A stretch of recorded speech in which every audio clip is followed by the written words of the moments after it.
बहुत सारी समस्याएं हैं। हम लोगों का जो 30% जो मिलता है, उसके बाद रनिंग रूम में जो भी है सुविधाएं, रुपया हम लोगों का, सब कुछ हम लोग का, लेकिन हम लोग लड़ेंगे तब जाकर के मिलेगा सुविधा, वो भी नहीं मिलेगी। और सब्सिडाइज वाला में कहिए तो पहले लोग आगे कर देते हैं कि नहीं सब्सिडी वाला ही भोजन चलेगा, गुणवत्ता से उनको मतलब नहीं है, मतलब कुछ टैक्सेज होना चाहिए जो आंतरिक रूप से। तो बहुत सारी समस्या हम लोग का, रनिंग रूम का समस्या है। अभी हाल फिलहाल में 70% जो ये है उसको इनकम टैक्स से छूट का मामला हुआ। उसके बाद जो 36 घंटा जो है हम लोग का, एक और ड्यूटी देखिए हम लोग का है कि 8+2 वाला 7+2 वाला रूल है। रनिंग स्टाफ का जो भी हो, 7 घंटा से पहले स्टेशन आपको देगी मेमो कि आपसे 9 घंटा से ज्यादा काम करवाया जाता है। यहाँ वैसा कुछ नहीं है। वो सोचता है गार्ड और ड्राइवर साहब हमको 9 घंटा के बाद मेमो देंगे कि हम नहीं जाएंगे। उसके बाद कहेगा नहीं आपका 12 घंटा ड्यूटी है। हर तो तब हो गया है, ड्यूटी साहब से हम बात कर रहे थे, मेरा 10 घंटा हुआ, हम बोले अब नहीं जाएंगे। उनका कहना था कि क्यों नहीं जाइएगा, हम बोले मेरा ड्यूटी पूरा हो गया। तो बोला कि आप लोग का तो 12 घंटा है। हम बोले 12 घंटा कब से है? तो नहीं, आप चार्ज लिए उस समय से लेकर के जहाँ पे ड्यूटी ऑफ नहीं, मतलब ऐसा है कि वहाँ पे रुके, जैसे मान लिया बरवाटी रुके, उस समय तक 12 घंटा। अगर पढ़ के आए कि इसलिए चले आए। तो बोला कि अरे गार्ड साहब छोड़िए ना, गाड़ी फंस रहा है, थोड़ा निकाल देते हैं। हम बोले पहले यही बतिया पहले बता दिए रहते तो हम ऐसे नहीं ना करते। बोले कि अब गाड़ी नहीं जाएगी, दीजिएगा तो 1 रन दीजिएगा, आधा घंटा में पहुँचने वाला है तो जाएंगे।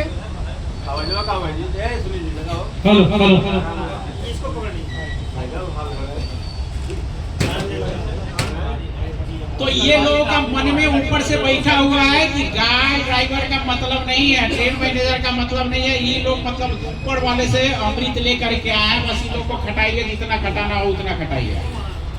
तो कभी उनमें भी नहीं है, कभी खास करके हम लोगों में है। बहुत सारे दूसरे डिवीजन से लोग आते हैं, कुछ ड्राइवर साहब लोग मिलते हैं, गार्ड साहब लोग मिलते हैं, तो वहाँ पे ये कहा जाता है कि 9 घंटा जहाँ होता है वो पहले बता दिया जाता है, नहीं तो बस गाड़ी स्टॉप कर दिया जाता है। डिप्टी और ऑफिसर आपके पास आते हैं कि नहीं हमको गाड़ी चलवाना है भैया, ऐसा कीजिए कि थोड़ा ही कर दीजिए। अब यहाँ पे क्या है, हम लोग खुद बन गए हैं उस तरह से, जो भी सिस्टम आ रहा है। तो कहीं ना कहीं हम लोग को भी जागरूक होना होगा, क्या कि जो भी फायदा मिल रहा है प्रशासन को, उसको लगता है कि मेरे हक में है, और हम लोग के जो हक में है इसके लिए हम लोग लड़ेंगे, ये मुद्दा है। उसके बाद है कि देखिए क्या चीज है, यहाँ पे जो भी होता है, जैसे 9 बजे से ड्यूटी चालू होता है, जो भी ऑफिशियली ड्यूटी होता है 16 या 17 बजे तक खत्म हो जाता है। उसके बाद फिर उसको 15 से 16 घंटा फिर रेस्ट मिल करके फिर उतना देर काम करना होता है। हम लोग का क्या है, 16 घंटा हेड क्वार्टर रेस्ट कीजिए, उसके बाद जाइए ड्यूटी करके 13 से 14 घंटा, उसके बाद वहाँ 8 घंटा ही मिलेगा आपको। ये नहीं कि फिर 12 घंटा काम किए तो 16 घंटा मिलेगा, नहीं, 8 घंटा भी नहीं भैया, 8 घंटा भी नहीं। अब क्या है, 6+2, उसमें क्या है, मार्केट से सब्जी ला करके दीजिए, सब कुछ कीजिए, उसमें भी नींद आएगा कि नहीं, आधा घंटा 1 घंटा तो आपको बेड बिछवाने में लग जाएगा। दूसरी क्या है कि आप कहते हैं कि हाँ सुरक्षा पक्ति का सबसे आगे वाले गार्ड ड्राइवर है, रेलवे के सुरक्षा के पक्ति का। सही बात भी सही है, जब ड्राइव आप कर रहे हैं, कम से कम हजारों की संख्या में लेकर के चल रहे हैं या फिर हजारों टन माल लेकर के चल रहा है, तो उसकी सुरक्षा की दायित्व तो आप पे है। अगर आप ही इंजन को ठीक से नहीं चलाइएगा तो क्या सुरक्षा का कोई मायने ही नहीं है। अगर ड्राइवर जो नेतृत्व करता है, अगर वही ठीक से काम नहीं कर पाए तो कोई मतलब नहीं है वहां पे कुछ करने का। झूठ मूठ के कह रहे हैं ऑफिस में बैठ करके सुरक्षा संभावित होता है। एक और नया आया है, काउंसलर लोग जो आए हैं हम लोगों में, आप लोग का जो CLI वगैरह है, वो लोग क्या करते हैं, बस लेके आते हैं, अरे नया फरमान निकल गया, इस पे साइन करो। मतलब नहीं है कि क्या समझाना है, आप वही मेमो दे रहे हैं कि भैया ये गड़बड़ है, ये वाला काम मत करवाइए, तो वो कहेंगे सेम कंडीशन अलाउ, वो सुनने वाले नहीं है। जब गाड़ी गिरेगा तो वही काम आपसे करवाएगा कि भैया ये सही से कीजिए। अरे भाई पहले ये जो हम बताए थे वही आप कर लिए रहते तो ऐसा थोड़ी हुआ रहता। तो कम से कम जब तक मानसिक रूप से कोई भी स्वस्थ नहीं रहेगा तब तक वो शारीरिक रूप से काम सही से कर ही नहीं सकता है। उनको क्या पता है कि मतलब क्या आगे क्या हो रहा है क्या नहीं। थोड़ा देर का तो 2 सेकंड का अंतर है लाल पार करने में, अगर कुछ भी करने में। मेरे कहने का मतलब जो भी नियम है, रेलवे बोर्ड जो भी नियम बनाती है सिर्फ अपने से नहीं बनाती है।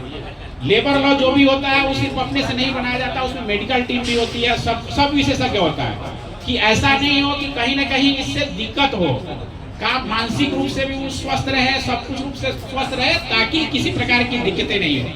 यहाँ लोग अपना चापलूसी के चक्कर में और दूसरा क्या एलर्जी है गार्ड ड्राइवर समझ से परे है, उसके चक्कर में ये लोग क्या करते हैं कि सुरक्षा को ताक पर रख करके बस मतलब यही है कि किसी तरह से रनिंग स्टाफ है उसको परेशान किया जाए।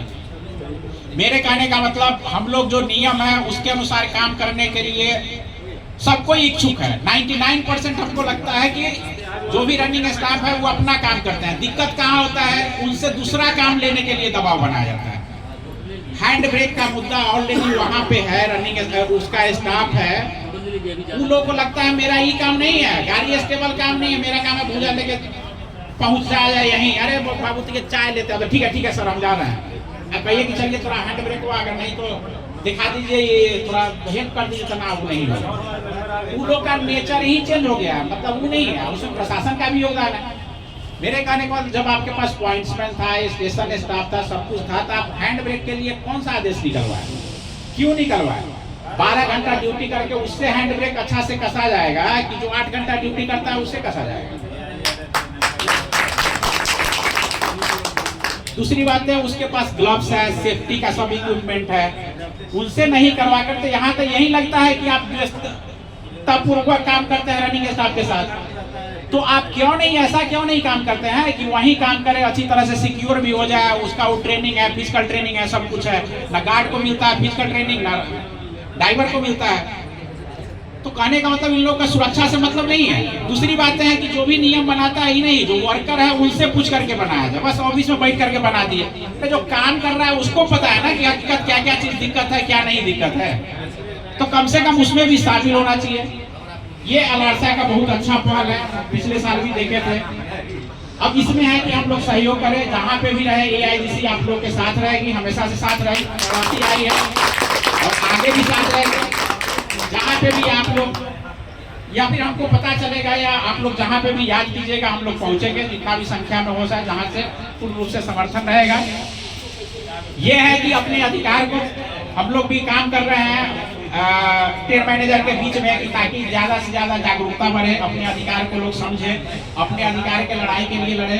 बात सही है कि एक आदमी लड़ करके कुछ नहीं कर सकता है, लेकिन संगठन के माध्यम से बहुत कुछ किया जा सकता है। हम लोग का बॉक्स वाला ही मैटर था, नीचे से ऊपर तक सब किसी को यही लग रहा था कि ना आपकी बार गया। जो रनिंग स्टाफ के अदर कैटेगरी थे वो लोग तो मजा लेकर क्रूसेल में बैठे थे, आपका गार्ड साहब गया। हमू भाई रनिंग स्टाफ है, लड़ना जानता है, कैसे लड़ना है कैसे नहीं है। ऐसे माना नहीं, आंदोलन के लिए नहीं माना, कोर्ट में गए, सब जगह गए, हाई कोर्ट गए, वहां से स्टे लेकर के चले, मुंह में तमाचा मार दिए कि देखिए जीत गए। तो संगठन रहेगा, प्रत्येक स्टाफ का अगर साथ रहेगा तो 100% जीत होगी। समय लगेगा, ये सही है। हमको सिर्फ ये नहीं है कि अपने से लड़ना है, नीचे से रेलवे का जितनी कैटेगरी है सबसे लड़ना है। और इसके लिए क्या चाहिए, हमको मजबूती के साथ संख्या बल होना चाहिए, सब कुछ होना चाहिए। यही कह करके एक बार और ऑल इंडिया लोको रनिंग स्टाफ एसोसिएशन के जितने भी पदाधिकारी और सदस्य हैं उन लोग को बहुत बहुत धन्यवाद देते हैं कि ऐसा कार्यक्रम रहे, प्लस AIGC और ट्रेन मैनेजर को यहाँ पे आमंत्रित किए। बहुत बहुत धन्यवाद। आशा है कि हम लोग सफल होंगे। धन्यवाद।